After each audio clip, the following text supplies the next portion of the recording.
नमस्कार, मैं हूं अनुराग चड्ढा। इनसाइड विद अनुराग में आपका स्वागत है। उत्तर प्रदेश में आसमान से बरसती आग ने सिर्फ आम आदमी को ही नहीं झुलसाया है, बल्कि सत्ता के गलियारों में भी बेचैनी पैदा कर दी है। हालात इतने बेकाबू हैं कि 2027 की विधानसभा चुनाव का खौफ भारतीय जनता पार्टी के अपने ही विधायकों के चेहरों पर साफ दिखाई देने लगा है। जिन जिन प्रतिनिधियों को जनता के बीच जाना है, वे अब इस कदर सहमे हुए हैं कि अपनी ही सरकार के ऊर्जा मंत्री को सीधे चिट्ठियां लिखकर गुहार लगा रहे हैं कि बिजली व्यवस्था सुधार लीजिए, वरना जनता माफ नहीं करेगी। इस भारी आक्रोश और सियासी भंवर को भांपते हुए खुद मुख्यमंत्री योगी आदित्यनाथ को कमान संभालनी पड़ी है। लापरवाही को बिल्कुल भी बर्दाश्त न करते हुए उन्होंने 23 मई को ट्रांसमिशन कॉर्पोरेशन के 2 बड़े अभियंताओं को सीधे सस्पेंड कर दिया। लेकिन सबसे बड़ा सवाल अभी भी यह है कि आखिर क्यों हर साल मई जून आते ही यूपी का पावर सिस्टम पूरी तरह से हाफने लगता है। दोस्तों, बिजली कटौती के इस संकट को सिर्फ सरकारी दावों से नहीं समझा जा सकता। अगर हम पिछले 3 साल के आंकड़ों पर नजर डालें तो पता चलता है कि मई के महीनों में बिजली की मांग में 4 से 5 हजार मेगावाट की भारी बढ़ोतरी दर्ज की गई है। ऊर्जा मंत्री ए के शर्मा की ओर से जारी आंकड़े गवाही देते हैं कि साल 2024 में 20 मई को जहां अधिकतम मांग 26,433 मेगावाट थी, वहीं 2025 में यह बढ़कर 29,138 मेगावाट हो गई और इस बार 20 मई को यही मांग 30,458 मेगावाट के पार पहुंच चुकी है। इसका सीधा मतलब यह है कि 2024 की तुलना में 2026 में मांग करीब 4,000 मेगावाट बढ़ चुकी है। इस बेतहाशा बढ़ती मांग के कारण हर रोज मांग और आपूर्ति के बीच 850 से 1,000 मेगावाट का बड़ा अंतर पैदा हो रहा है। इसी गैप की भरपाई के लिए विभाग को गांव से लेकर शहर तक अलग अलग समय पर अघोषित बिजली कटौती का सहारा लेना पड़ रहा है। एक सर्वे के मुताबिक यूपी के 93% उपभोक्ता इस वक्त हर दिन पावर कट का दंश झेलने को मजबूर हैं। इसका सबसे बड़ा कारण प्रदेश की ट्रांसमिशन क्षमता और उपभोक्ताओं के कनेक्शन के कुलभार के बीच का वह खतरनाक अंतर है जो कब आउट ऑफ कंट्रोल हो चुका है। यूपी में 3 करोड़ 73 लाख उपभोक्ताओं के यहाँ लगे कनेक्शंस का स्वीकृत भार 8 करोड़ 57 लाख किलोवाट है, जबकि कॉरपोरेशन के 132 केबी सब स्टेशन की कुल क्षमता मात्र 6 करोड़ 25 लाख किलोवाट ही है। सीधे शब्दों में कहें तो सिस्टम और जरूरत के बीच 2 करोड़ किलोवाट का फासला है। भीषण गर्मी में जब लोग अपने स्वीकृत भार का पूरा इस्तेमाल कर रहे हैं तो यह ढांचा ताश के पत्तों की तरह ढह रहा है और सभी घरों को एक साथ बिजली सप्लाई करना लगभग असंभव हो चुका है।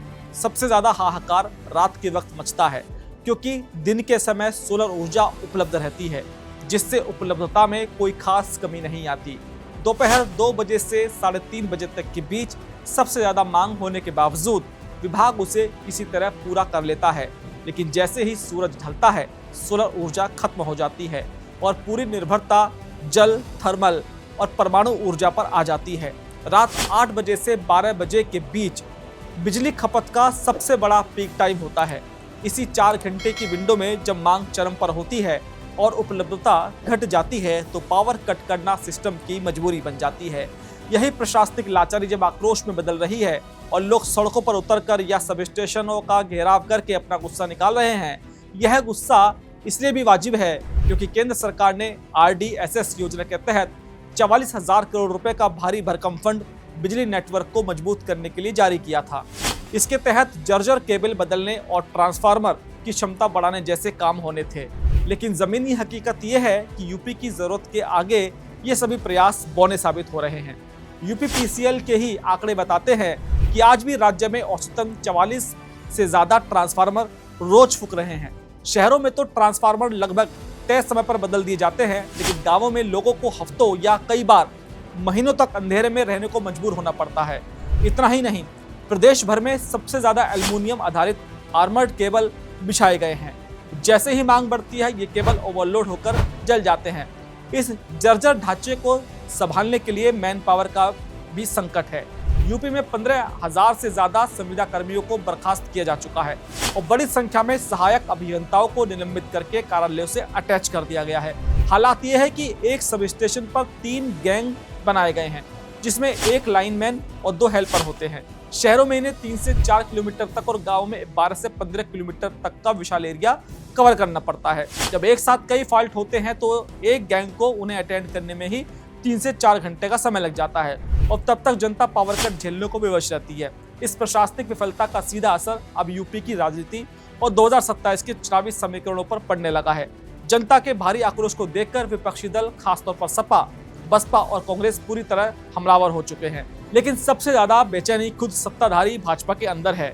चुनाव में संभावित नुकसान का डर इस कदर हावी है कि भाजपा विधायक राजेश्वर सिंह, डॉक्टर नीरज बोरा और मंत्री मनोज पांडे ने खुद अपनी ही सरकार के ऊर्जा मंत्री को पत्र लिखकर बिजली व्यवस्था सुधारने की गुहार लगाई है।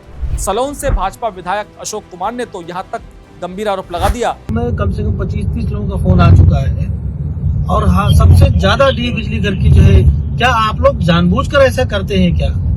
8-8 घंटे, 4-4, 6-6 घंटे लोगों को बिजली नहीं दे पा रहे हैं। इतना कटौती तो नहीं प्रदेश सरकार ने बोला हुआ है कहीं करने के लिए। कि अधिकारी उनकी भी नहीं सुनते, चेकिंग के नाम पर आम जनता से वसूली करते हैं और बिना बताए बिजली काट देते हैं। जब सत्ता पक्ष के विधायक ही अपनी सरकार की मशीनरी पर एक्सटॉर्शन और मनमानी का आरोप लगाने लगे तो यह समझना मुश्किल नहीं है कि जमीन पर सत्ता विरोधी लहर किस तेजी से आकार ले रही है। इस संकट ने एक बड़े सियासी टकराव को भी जन्म दे दिया है। समाजवादी पार्टी के प्रमुख अखिलेश यादव और ऊर्जा मंत्री AK शर्मा के बीच सोशल मीडिया पर एक तीखी राजनीतिक बहस छिड़ चुकी है। अखिलेश यादव सीधे तौर पर आरोप लगा रहे हैं कि यह संकट भाजपा की गलत नीतियों, नए पावर प्लांट न लगाने, ट्रांसमिशन सिस्टम न सुधारने और स्मार्ट मीटर में हुए भ्रष्टाचार का नतीजा है। वे जनता से अपील कर रहे हैं कि वे अपना गुस्सा छोटे कर्मचारियों पर ना निकालें, बल्कि इस नाकामी के लिए सरकार को जिम्मेदार ठहराएं। और दूसरी तरफ ऊर्जा मंत्री AK शर्मा सपा सरकार के आंकड़ों का हवाला देते हुए पलटवार कर रहे हैं कि पहले पीक डिमांड 13,000 मेगावाट थी, जो अब 30,000 मेगावाट हो चुकी है और ट्रांसमिशन क्षमता 39,000 MVA से बढ़कर 2 लाख MVA तक पहुंच चुकी है। बसपा प्रमुख मायावती ने भी इस मामले में एंट्री करते हुए सरकार को चेतावनी दी है कि इस भीषण गर्मी में जनता को राहत देना सरकार की प्राथमिक जिम्मेदारी है। बढ़ते राजनीतिक और जन दबाव को देखते हुए मुख्यमंत्री योगी आदित्यनाथ ने खुद मोर्चा संभाला और 23 मई को कड़ा एक्शन लेते हुए ट्रांसमिशन कॉर्पोरेशन के 2 अभियंताओं, गाजियाबाद के अधिशासी अभियंता राहुल कुमार और मेरठ के अधिशासी अभियंता योगेश कुमार को सीधे सस्पेंड कर दिया, जबकि 2 अन्य को चेतावनी दी गई है। लेकिन विशेषज्ञों का मानना है कि केवल निचले या मध्यम स्तर के अधिकारियों को सस्पेंड करने से यह ढांचागत बीमारी ठीक नहीं होगी। एक्सपर्ट्स का मानना है कि हटाए गए संविदा कर्मचारी को फौरन वापस लिया जाए, मैन पावर का संकट दूर करने के लिए तकनीकी कर्मियों की नियुक्ति हो और 44,000 करोड़ रुपए के भारी निवेश के बावजूद अगर प्रदर्शन खराब है तो उसकी जवाबदेही सीधे तौर पर शीर्ष मैनेजमेंट की तय होनी चाहिए। यूपी का यह बिजली संकट अब महज एक मौसमी समस्या या तकनीकी फॉल्ट नहीं रह गया। यह उस सुशासन के दावे पर सीधा प्रहार है जिसके दम पर भाजपा 2027 के चुनावी रण में उतरने की तैयारी कर रही है। जब 93% आबादी रोज पावर कट झेल रही है, करोड़ों घरों के पंखे और AC बंद हो चुके हैं और खुद सत्ता पक्ष के विधायक अधिकारियों के रवैये से त्रस्त होकर चिट्ठियां लिख रहे हों, तो यह साफ है कि गर्मी से उबलती जनता का पसीना जल्द ही राजनीतिक बदलाव की आंधी में बदल सकता है।